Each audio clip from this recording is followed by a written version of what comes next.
The next method is append method. Append means adding some item inside the existing list. So for that I initially created a list and assigning some item, and now I'm going to append some string value. So here I called append method, and now I'm going to write hello inside this method, and now I'm going to print the updating list, so which is A.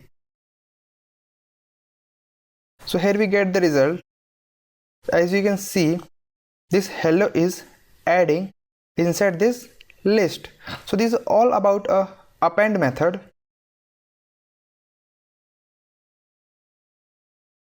The next method is insert method. Insert method is just similar to the append method, but the main difference is that inside the insert method we can give the index position of the item, or we can say that where we want to add the item inside the existing list. So now I'm going to create a list which is the same list. So here we have some item inside the list, and now I'm going to insert some item here. So insert insert, and now I'm going to put the index value. So at the index value of 2 I want to add some item. So here hello, and now I'm going to print the updated value which is A. So here we get the result which is the updated result. Here we can see hello is at the index position of 2 and the 23 is shifted to the index position of 3. So this is all about insert method. So the next method is reverse method. Reverse method simply reverse the item from the list. So now I'm going to create a list, and now I'm going to simply reverse the item, reverse, reverse, and now I'm going to simply print the updated value which is the reverse items.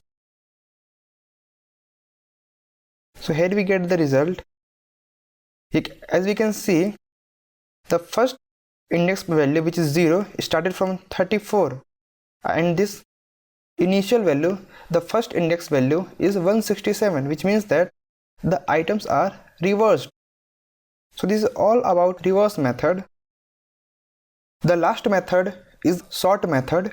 Sort method will simply sort the item from the list, which means that we can sort the item either in increasing order or decreasing order. Now I'm going to sort the item.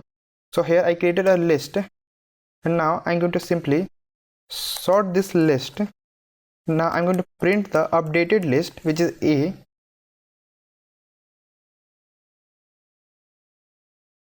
So here we get the result which is in increasing order, which means that the first item is the lowest item and the last item is the highest item, which have the larger value. So if you want to get the value in decreasing order, then we'll simply reverse the sorting items, reverse, and here we get the result in decreasing order. So here we have two examples. This is in increasing order and this is in decreasing order of sorting.